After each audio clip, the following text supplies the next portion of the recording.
raadiyoonii Dirree Shaggar. raadiyoonii Dirree Shaggar. raadiyoonii Dirree Shaggar.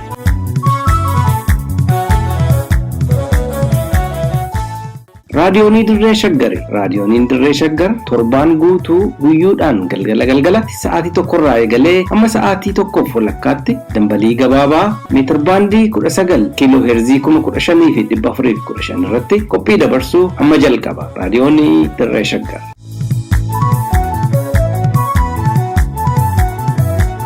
Ashamaa akka mul'atan dhaggeeffattoota keenya kabajamoo onkololeessa 24 bara 2014 raadiyoonii Dirree Shaggar irraa oduu roobii galgalaa isin dhageechifna. Oduu kan isinitti himu Gurmeechaa Gammachuuti. Bilxiginnaan teessoo isaa tikfachuuf duulli waamaa jiru uummata Oromoo hin ilaallatu jedhan dargaggoonni Oromoo. Labsiin yeroo muddamaa mootummaan Itoophiyaa labse akka isa yaaddessu dhaabbanni mootummoota gamtoomanii ibse. Abbootiin qabeenyaa naannoo Amaaraa meeshaalee waraanaa dabalatee qabeenya hedduu dhoksaadhaan kuusaa jiraachuun saaxilame kanneen jedhan ijoowwan oduu keenya ammaati amma tokko tokkoon isinitti hima.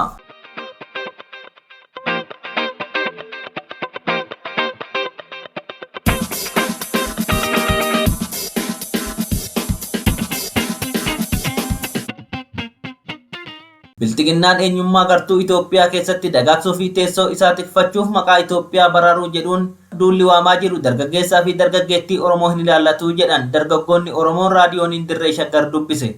Oromoon sirna ilmaansaa ifatti adda babaa irratti dhoksaan immoo adiyoo irratti rashanaa jiru kana ofirraa buqqisuuf duuluu qaba malee teessoo sirna gabroonfataa tiksuuf duuluu akka hin qabne dubbataniiru.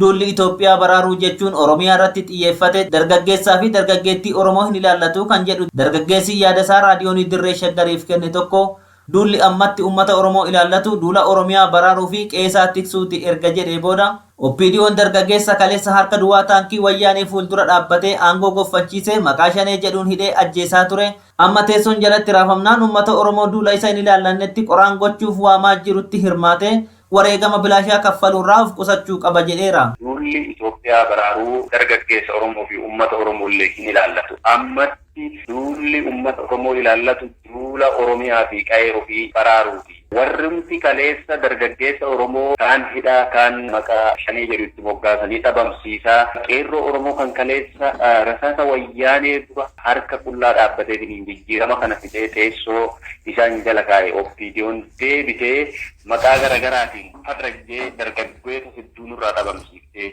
hedduu isaanii biyyaa baastee har'a mootuu rakkattee diinaan qabamtee jennaan bakka seentu dhabnaaniin uummata Oromoo akka qoraaniitti fayyadamuudhaaf deebitee duula Itoophiyaa maqaa baraaruu jedhuun yaamicha hin taane gaggeessaa jirtu waan ta'eef uummanni Oromoo kanarraa of eegee nuti Oromoodhuma kaleessaati. Qeerroodhuma kaleessa qabsaa'ee jijjiirama kana isaan gonfachiise.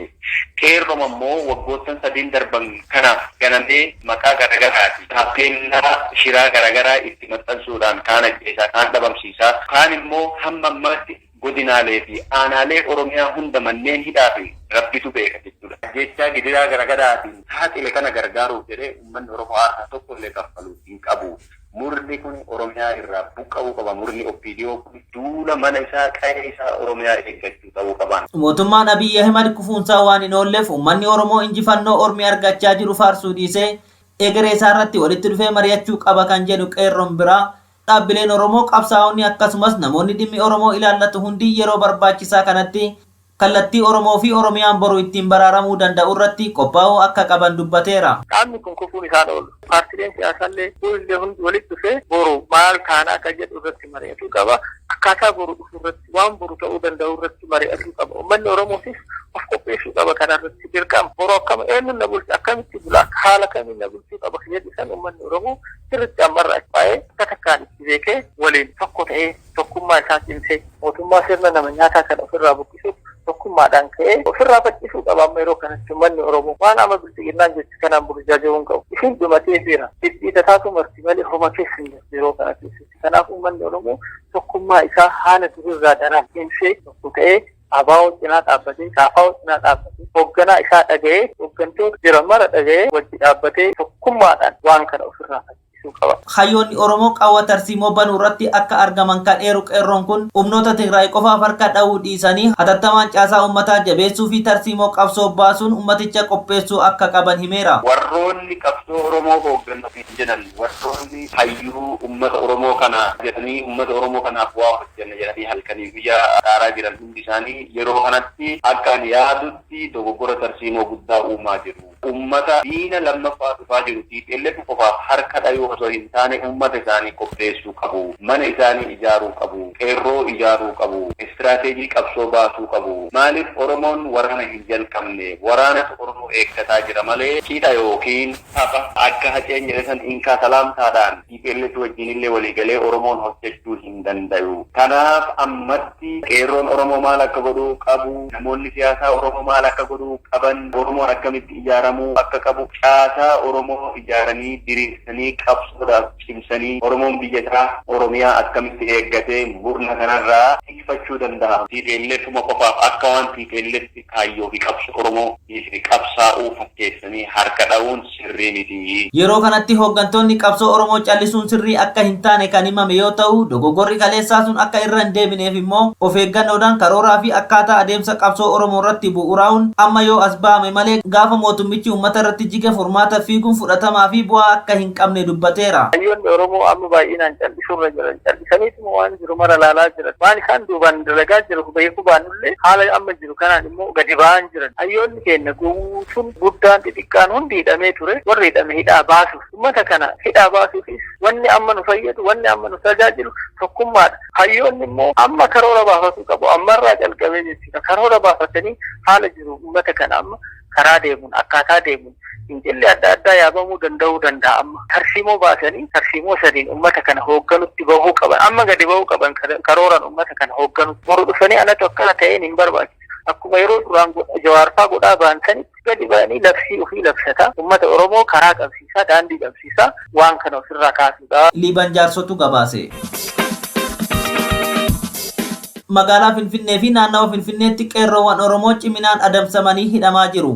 Qeerroowwan Oromoo magaalaa Finfinnee fi godina addaa Oromiyaa naannawa Finfinnee keessa jiraatan badii tokko malee jumlaadhaan ukkaanfamanii mana hidhaatti guuramaa jiraachuu maddeen raadiyoonii Dirree Shaggar himan. Maddeen keenya magaalaa Finfinnee, magaalaa Burraayuu fi magaalaa Sabbataa irraa odeeffannoo nuuf qoodan akka jedhanitti labsii yeroo muddamaa onkoloolessa 23 bara 2014 guutuu biyyattiitti labsame hordofee poolisoonni halkanuma sanarraa eegaluun magaalaa Finfinnee, Burraayuu fi Sabbata keessaa badii tokko malee qeerroowwan ukkaamsuun konkolaatatti guuraa jiraachuu dubbatan. Magaalaa Burraayuu ganda Gafarsa Burraayuu fi ganda Abdii Noonnoo yookiin Ashawaa Meedaa jedhamuun beekamutti akkasumas magaalaa Sabbataa iddoo Kenteerii jedhamutti poolisoonni halkan gaafa kibxata irraa eegalanii dargaggoota Oromoo hedduu ukkaamsuun gara magaalaa Finfinneetti konkolaataan fuudhanii deemuu himu. Akka maddeen keenya kunneen ibsanitti karraawwan seessa magaalaa Finfinnee shananii fi godina addaa Oromiyaa naannawa Finfinneetti qeerroowwan Oromoo heddumminaan karaa irra deemaa jiran badii tokko malee ni barbaadamtu jechuun guuraa akka jiran dubbatu. Mootummaan federaalaa, mootummaan naannoo Amaaraa fi mootummaan naannoo Oromiyaa torban kana keessa ummanni biyyattii hundi hojii idileesaa dhiisee ani loltuudha jechuun Itoophiyaaf duuluu qaba jechuun waamicha gochaa turanii wal qabatee murni bilxiginnaa uummata Oromoo irratti fedhii fi deebii quubsaa dhabuusaatiin labsii yeroo muddamaa dawoo godhatee ijoollee Oromoo karaa adda waraanatti erguuf yakkamtoota fakkeessanii walitti qabachuuf tooftaa kana akka fayyadamantu dubbatama. Adeemsi amma magaalaa Finfinnee fi naannawa ishiitti jalqabee kutaalee Oromiyaa hundatti babal'achuu waan hin oolleef dargaggoonni Oromoo of eeggannoo guddaa gochuu akka qaban maddeen garaagaraa ibsuu irratti argamu. Dhumarrattis akkuma bara bulchiinsa sirna dargii sana bulchiinsi sirna bilxiginnaas dargaggoota biyyattii dirqamaan gara adda waraanatti erguuf murtee dhumaarra waan jiruuf ummanni Oromoo aangoo nama dhuunfaa fi sirna Oromummaa balleessuuf hojjetu tiksuuf ilmaansaa akka hin dhabneef dursee sirna kanarratti dammaquun dhabamsiisuu akka qabu maddeen raadiyoonii Dirree Shaggar dhaamaniiru. Kan gabaase wabii waaqoti.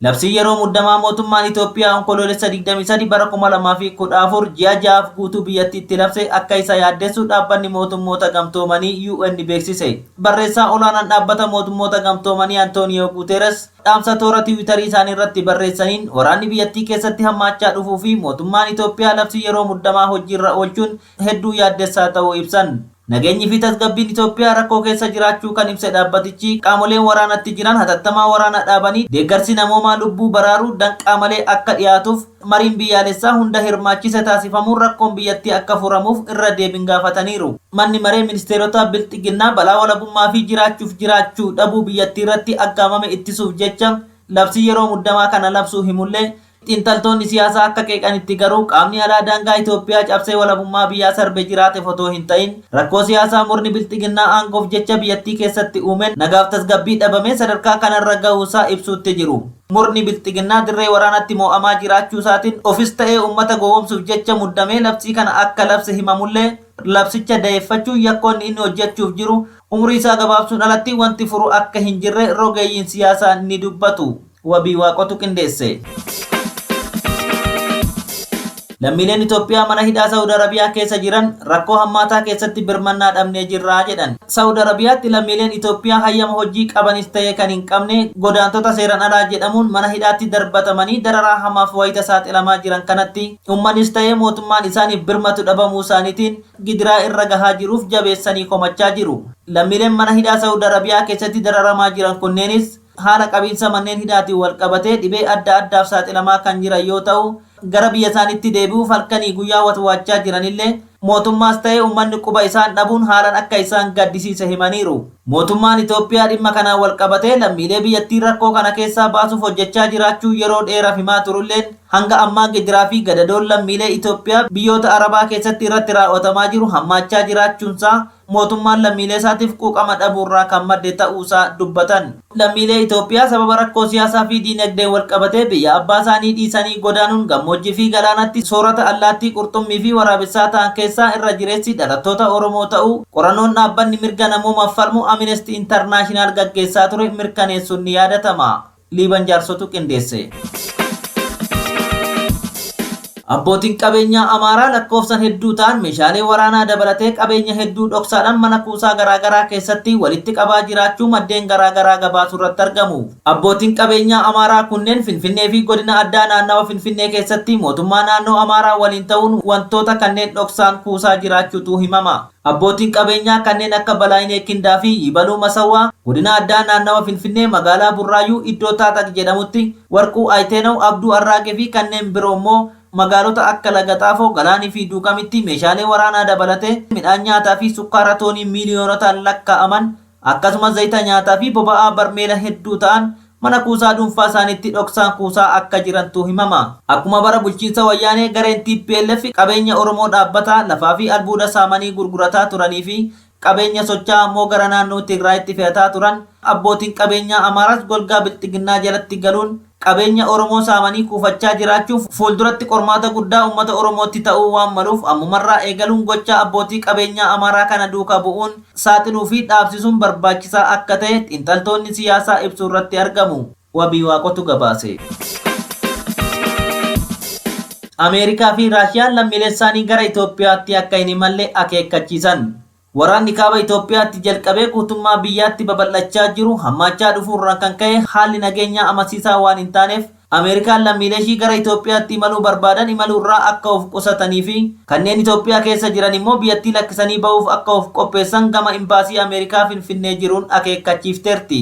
Imbaasiin Ameerikaa Finfinnee jiru ibsa baaseen daandileen gurguddoon kutaalee biyyattiirraa magaalaa Finfinnee wal qunnamsiisan mootummaadhaan ugguramuu isaaniitiin imallii fi imaltoonni akka danqamaniif sababa ta'eera erga jedhee booda namoonni lammummaa Ameerikaa qaban hatattamaan akka galmaa'an gaafachuun hojjettoonni imbaasii Ameerikaa Finfinneedhaan alatti akka hin imalle yoo akeekkachiiftu haaluma wal fakkaatuun rakkoo nageenyaa biyyattiitti mudatee jiruun wal qabate lammiileen Raashiyaa dhimma ariifachiisaaf yoo ta'e malee gara Itoophiyaatti akka hin imalle imbaasiin Raashiyaa Finfinnee jiru hubachiiseera.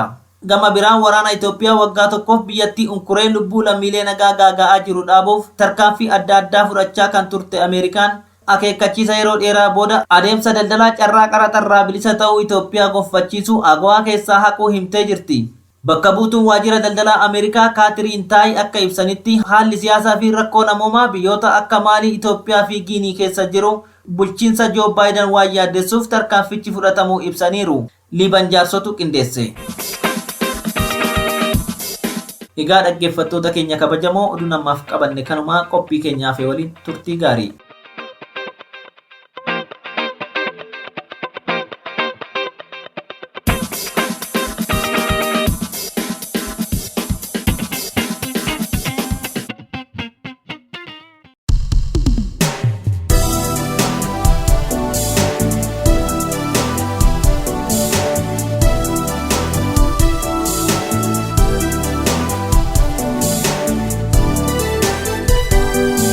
hubannoo beektotaa. Sagantaa kanaan ilaalcha, taajjabbii, qeeqa, hubannoo fi qorannoo hayyoonni haala dhimma biyya keenyaa irratti barreessan isiniif dhiyeessina. Hubannoo beektotaa.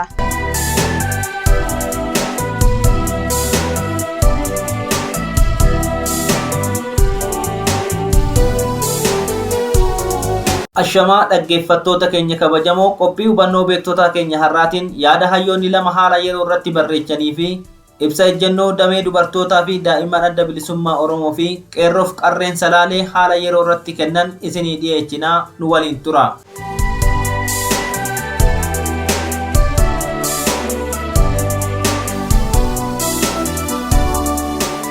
Sagantaa keenya yaada obbo Taayyee Guddataatiin jalqabna. Yoon nama dhabe minjessi kadhadha jennaan, yoon namummaa dhaben sii ta'a jedhe jedhan jechuun eegala obbo Taayyeen yaada isaa. Abiy Ahimad yoo Oromoon na deeggaruu baate waggaa 1000 akka lafaa hin kaanettan cabsa jedhee dhaadachuusaa Oromoon hin dhagahin ni jira natti fakkaatu. Sanas hojiirra oolchuuf karoora baafatee Haacaaluu ajjeesuun jalqabee hooggantoota Oromoo ijoo sababa funaanee mana hidhaatti guure. Kanas itti fufuun namoota 50,000 ol mana hidhaatti guuree dararuu fi abbaa fedhes mana hidhaatii baasee ajjeesee bosonatti darbachuu darbee waan ummaticha tuffatee waltajjii magaalota gubbaatti ummata fuulduratti rasaasan mataa facaasee ajjeesaa tureera. Kana fudhatee raatuun sanyii Guraagee Oromoo ofiin jedhu Fiqaaduu Tasammaa ji'oota muraasa dura waraana bilisummaa Oromoo dhabamsiisuuf karoora duguuginsa sanyii Oromoo irratti raawwachuuf qabayyoo ibsu akkas jedhe. Qurxummii qabuuf garba gogsuu barbaachisa jedhe. Garbi gogsuuf karoorfata sun ummata Oromoo waraanni bilisummaa Oromoo keessa socho'aa jiru akka ta'e shakkiin hin jiru. Kanas akkuma karoora isaanitti raawwachaa turaniiru. Ijoolleen keessan waraana bilisummaa Oromoo ta'an jedhanii abbootii, haadholii fi obboleeyyan isaanii manaa gadi yaasanii rashanaa turaniiru. Mana irratti gubanii qabeenya isaanii midhaan maasarra jiru otoo hin hafin barbadeessaniiru. Kan carroome ammoo mana hidhaa dararaan adda addaa keessatti dararamaa jiru keessatti hidhee dararaa ilmaan namaatii hin malle irratti raawwachaa jiru. Garuu humna ummata kana lafarraa itti fitan waan beekan hin fakkaatu. Kana hundas raawwatanii waraanni bilisummaa Oromoo isaan sodaata sun baduurra xiiqiin qabsaa'aa gara shaggaritti imalaa jira. Aanga'oonni, aktiivistoonni, dabtaroonni, finxaaleeyyiinii fi miidiyaaleen Amaaraa hundi jibba Oromoof qabanii fi duguuginsi sanyii Oromoo irratti akka raawwatamu yoo kakaasan jajjabeeffamaa fi sirumaa namoonni jibba cimaa agarsiisan mootummaa kanaan akka muudamaa turan kan ijaan argaa turreedha. Akkuma Abiy jedhu shoortii miimoorii taanee irraaffanna itti fakkaataa laata. Kan waraane yoo irraaffate kan waraaname hin irraaffatu kan jedhe bar jaruma kana. Lafa Oromoon keessa jiraatu kan akka Wallaggaa fi Matakkal keessatti humna addaa Amaaraa galchuun Oromoon qe'ee isaatirratti gara jabinaan akka qalamu kan taasisaa jiru. Mootummaa kana ta'uu Oromoon hin beeku itti fakkaataa laata. Humna addaa naannoo Sumaalee itti duulchisee ummata keenya jaarsoo ficcisiisaa kan jiru mootummaa kana ta'uu Oromoon quba hin qabu se'uu laata. Oromoon godina addaa naannoo Amaaraa keessa jiru Oromoo Walloo humna addaa Amaaraa yeroo lama itti duulchisee lafarraa duguugee lafasaa fudhachiisuuf kan hojjechaa ture mootummaa kana ta'uu Oromoon hin beeku itti fakkaataa laata. Oromoon Karrayyuu yeroo hedduu milishaa fi humna addaa Amaaraatiin weeraramee laftisaa walakkaa ol yoo irraa fudhatamuu callisee kan laalaa turee fi kana raawwachiisaa kan jiru mootummaa kana akka ta'e Oromoon ni dagata jedhanii yaaduu laata.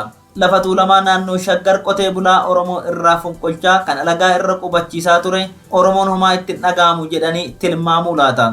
Lafa Oromoo Amaara kaaba Shawaan waldaangessu Oromoo irraa dhiibuun Amaara irra qubachiisaa karaa Shaggar ammoo kondominiyeemii magaalarraa kiiloomeetira 25 ol fagaatu kallattii daangaa Amaaraa kanaan akka ijaaramuu fi daangaan Amaaraa akka Shaggarii walitti hojjetu kan irratti hojjechaa jiru mootummaa kana ta'uu Oromoon hin beeku jedhanii yaaduu laata. Badii kanneenii fi kan kana fakkaatan asitti hin tuqamin hedduu Oromoo irratti raawwachaa turanii har'a gadi baanii duula ittiin biyya balleessaa lammii biyyattii ittiin fixaa fi ficcisiisaa turan loltuun isaanii dadhabee injifatamuu keessaa faca'etti duulchisanii ummata ficcisiisuuf ummata mara duulaaf waamaa jiru. Dhalli Oromoo loltuu biyyattii keessa ture kan duula kana duule akka lammii lammaffaa fi amantaa hin qabneetti ilaalame ajajoonni waraanaa gurguddoon otoo hin hafin shiftaa Amaaratiin duuban itti dhukaafamaa ajjeefamaa turuusaa haala gahaa ta'een himamaa jira.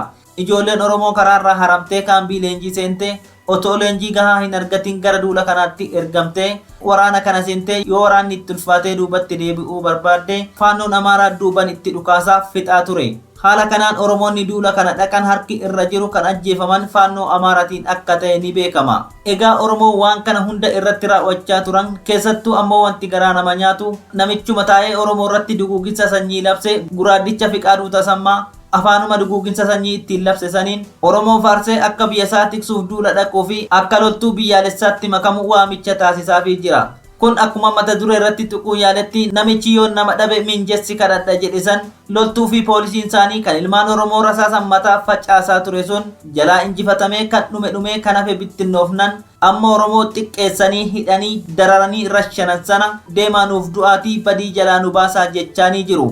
Oromoon akkuma namicha minjee hin ta'u jedhee deebii yoon namummaa dhaben sii ta'a jedhee deebise sana yoon namummaa dhaben sii duulee du'a jechuunii qaba jechuun yaada isaa xumura obbo Taayyeen.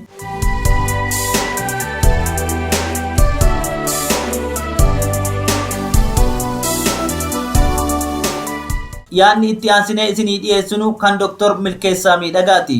Poolisii Oromiyaa, Milishaa Oromiyaa, Caasaa Mootummaa Godinaa fi Godinaa Gadiif jedha Dr. Milkeessaan dhaabsasaa yoo jalqabu. Dubbiin jabaadha amma murteessuu isin gaafata. Tokko gara ummata keessanii goraa. Labsiin amma labsame kun isiniin ibidda hamaatti isin galchuufi kana beekaa. Sirni biltiginnaa kun kan Minilik ta'uu ni beektu. Deemtanii lubbuu keessan waan hiika hin qabneef hin wareegaminaa. Sirni dullattiin kun ofiifuu baddeerti isin balleessitee baduuf deemti. Humni Oromoo gara tokkotti deebi'uu qaba. Kan lammataa Caasaan Godinaa fi Aanaa yakka namoonni 3 hanga 5 hin caalle raawwataa jiraniif waan itti gaafatamtan hin raawwatinaa. Didaa gara saba keessanii goraa. Dubbiin dhumateera. Warri gubbaa isinis nyaattee nyaachiftee kutuufi. Isintuu ummata keessatti hafa waan ta'eef ummataan wal hin dhabinaa sirna alagaa kanaaf. Kan sadaffaa sadarkaa naannoorra hooggansi jirtan hundi qajeelchinee wal beekna. Namoota muraasatu humnaan isinitti taphataa akka jiran ni beektu. Gara ummata keessanii gortan saba keessaniif waa gootan. Sirna badaa kana erga gaggeessitanii booda hawaasa keessa jiraattan keessatti kabaja argattu. Ammuma murteessaa isinuu waan gootan beektu ittis beektu. Gaaffileen Oromoon ganna 4 dura gaafataa ture gaaffileen sun kan hunda keenyatti jennee hojii eegalle. Homtuu hin deebine gaaffileen Oromoo kan qaroowwan isaa dhabaa sirni ormaa nurratti dagaage. Afraffaa hubachiisa. Abbaa waraana kanaa naannoo Amaaraati. Duruu waraanatti turani. Tigraay waraanatu irratti labsame. Labsiin muddamaa jedhame amma labsame kun Oromoo fi Oromiyaadhaaf labsame. Duula Oromoo irratti labsame kana gara ummataa gortan mo'attu. Warri gubbaa nama 3-5 hin caalletu biyyaa baqata. Yookaan yoo qabaman seeratti dhiyaata. Kanaaf dubbii kana qajeelchaa ilaalaa jedha Dr. Milkeessan.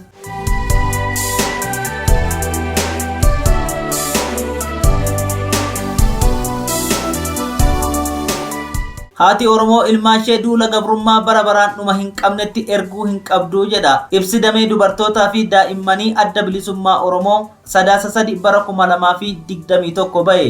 Dhaabni keenya addi bilisummaa Oromoo ijaaramuu isaarraa ka'ee dirqama seenan irra kaa'ee kaayyoo isaa galiin ga'uuf uummata Oromoo gulantaa hundaan dadammaqsuu kakaasuu fi ijaaruun ummatichi akka of bilisoomsuu fi abbaa biyyummaa isaa mirkaneessuuf akka qabsaa'uu fi dhaaba adda durummaadhaan argamudha.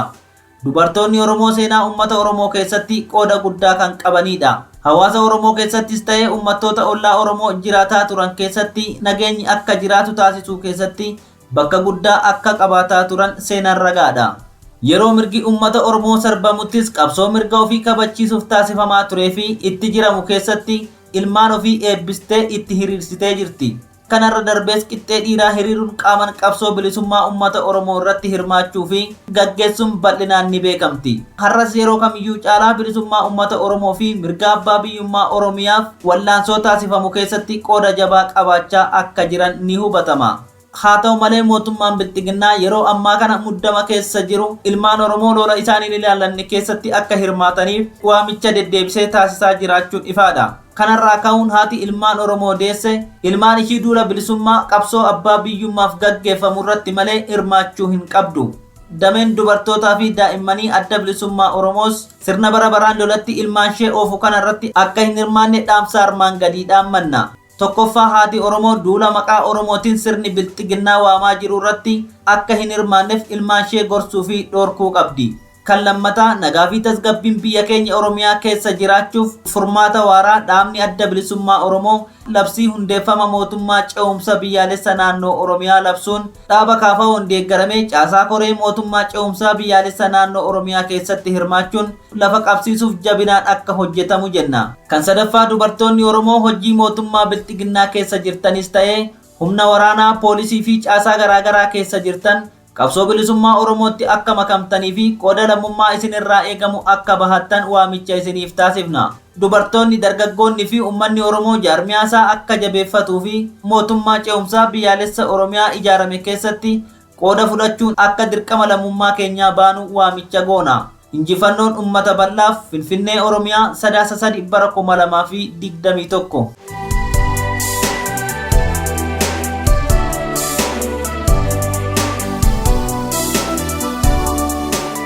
Kan ittaanu ibsa ejjennoo qeerroof qarree Salaalee. Koreen qeerroo fi qarreen godinichaa karaa ijaarsa keenyaan haala yeroo irratti marii taasifneerra. Haaluma kanaan waggaa 3 dura qabsoo qeerroo fi qarreetiin wayyaaneen aangoo gadhiisee Maqaleetti galuun ni yaadatama. Haa ta'u malee carraa kanatti fayyadamuun ilmaan wayyaaneen guddista jijjiirama qabsoo uummanni Oromoo fi sabaa fi sablammoonni fidan kana butuun sirna nafxanyaa ijaaruu irratti argamu.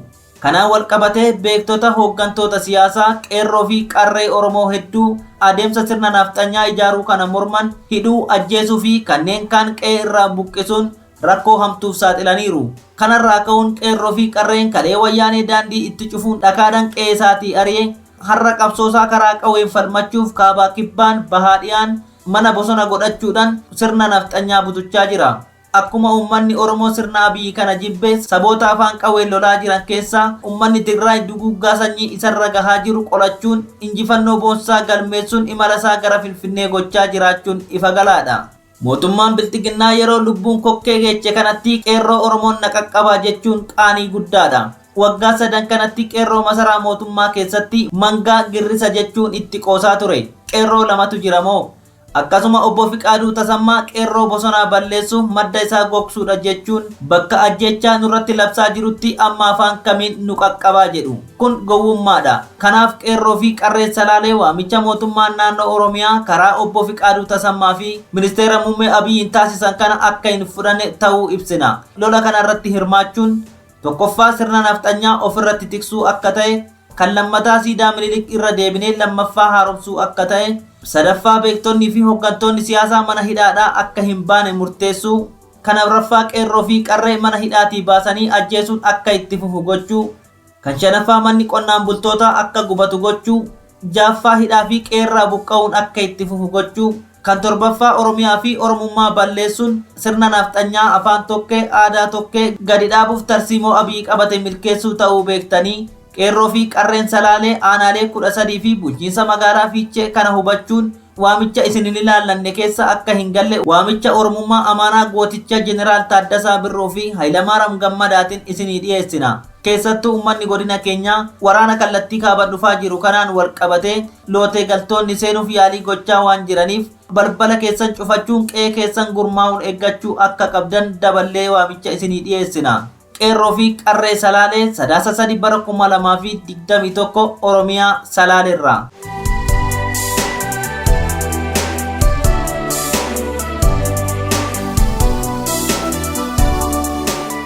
Egaa kabajamtoota dhaggeeffattoota keenyaa kanarraaf qabanne kanuma fayyaa ta'a.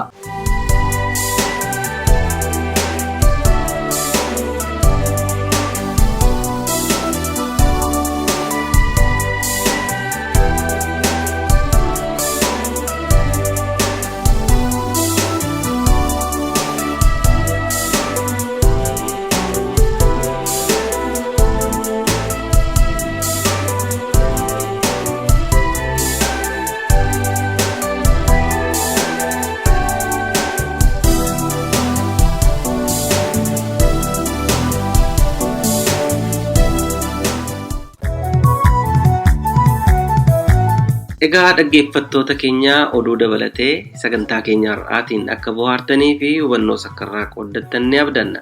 Sagantaa hubannoo beektotaa torbaan dhufu sa'aatii wal fakkaatu irratti isiniif dhiyeessinu irratti akka dhiyaattaniif asuma isin affeeraa tamsaasa raadiyoonii Dirree Shaggar boru galgala sa'aatii wal fakkaatu irratti isiniif darbuun walitti deebina. Turtii gaarii qabaadhaa.